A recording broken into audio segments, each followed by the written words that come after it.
All right, y'all. It's time for another trading roast. I'm going to review this video, the top 10 stocks I'm buying to get rich in 2025 without getting lucky. Let's see what this guy has to say. It's almost the new year, so you're probably seeing a lot of videos on the top stocks for 2025, but they're mostly filled with random companies and cherry-picked price charts. This video is a little different. Every stock on my list works together, so that I'm holding all the winners in a few massive markets that are growing fast thanks to AI.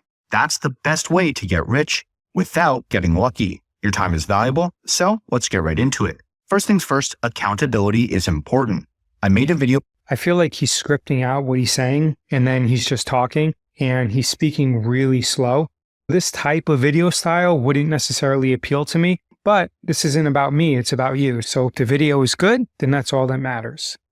Year ago, and here's how the stocks performed. So let's see. NASDAQ, NVIDIA, Microsoft, Palantir, Amazon, Google, Fortinet, which I've actually never heard of, Palo Alto, AMD, and then PATH. Yeah, it looks pretty good to me. You got a lot of large cap tech stocks here. You have Palantir, which has a very strong brand and good management, and he's also heavily concentrated in technology. I probably would have added a few financials in here, something like Blackstone or JP Morgan, but let's see what he says for 2025. This video, which covers the updates to this list for 2025. Here's the updated list of stocks for the. So VGT, which is great, has a very low expense ratio.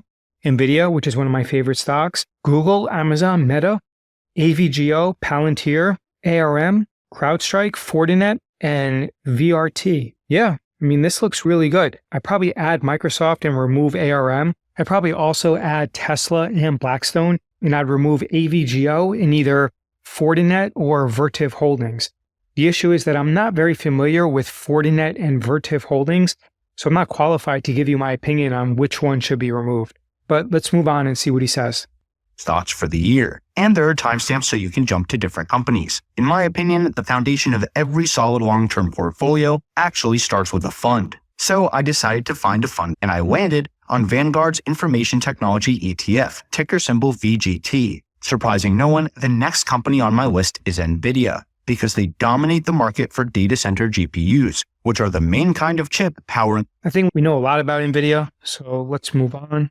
The reason I spend so much time covering NVIDIA is to understand how long they can defend this massive lead. I think this is the single most important question in the stock market today, because the global artificial intelligence market is expected to 11x in size over the next 9 years, which works out to a massive 30% compound annual growth rate through 2033. Based on everything I've learned by going to NVIDIA's headquarters, attending their GTC conferences, and interviewing their executives, I think that NVIDIA's hold on the data center GPU market looks a lot like Google's hold on the search market. Google will never get disrupted by another search engine. It'll get disrupted by generative AI-based agents that save users from manually having to search through tons of websites and advertisements. Likewise, I don't think NVIDIA will ever get disrupted by another GPU maker. They'll eventually get disrupted by a different kind of AI chip altogether. That's why I've taken AMD off my list for 2025. The other two stocks that I'll highlight in this category are Broadcom and Vertiv Holdings.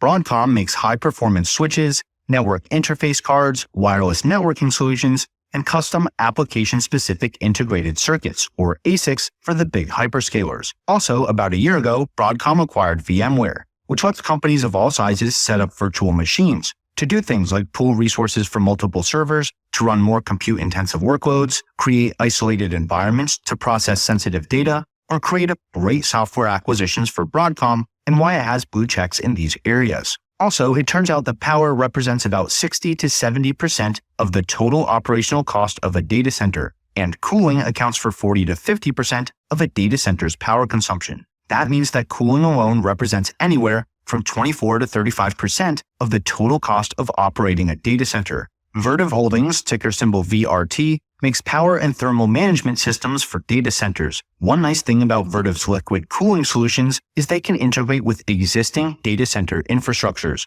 which lowers the total operational costs involved in transitioning from air cooling to liquid cooling. The global data center liquid cooling market is expected to grow by almost 6x over the next 9 years. Between NVIDIA, Broadcom, Vertiv, ARM, and the big three cloud providers, I can own almost the entire AI accelerator market, the data center infrastructure market, and the cloud service market without worrying about who's winning at any given time. That's how I'm virtually guaranteed to hold the winners in these quickly growing markets with just 5 or 6 stocks. No luck needed. Now let's switch gears to cybersecurity and enterprise software. CrowdStrike is the market leader in endpoint detection and response, with Gartner ranking them above great companies like Palo Alto Networks, SentinelOne, and even Microsoft for the 5th consecutive time. On the flip side, Fortinet focused on intrusion detection systems and firewalls, like with their FortiGate systems, which monitor and control network traffic based on predefined security rules.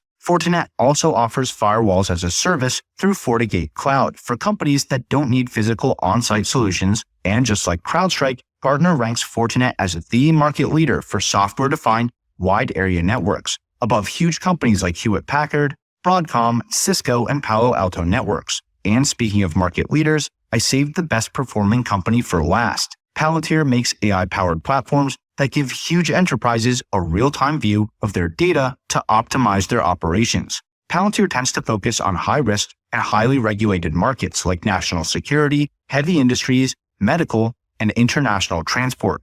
And I really don't think they have any serious competition.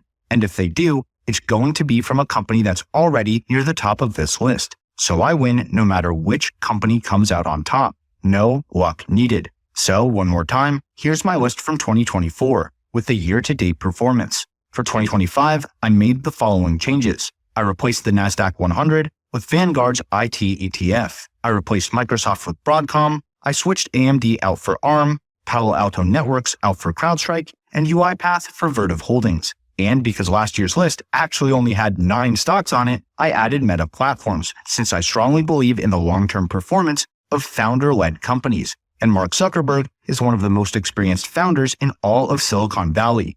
So there you have it, my updated list of top 10 stocks to get rich without getting lucky in 2025. I watched this whole video, and this guy's definitely legit. I don't sense any BS. He's very knowledgeable, very direct.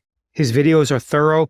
I guess the only potential objection I have is that I'm not a huge fan of owning stocks, primarily because you can structure the investment to be much more capital efficient and also reduce your downside risk when you use options while also still taking advantage of the upside. But besides that, this guy's really good. I'm going to subscribe to him.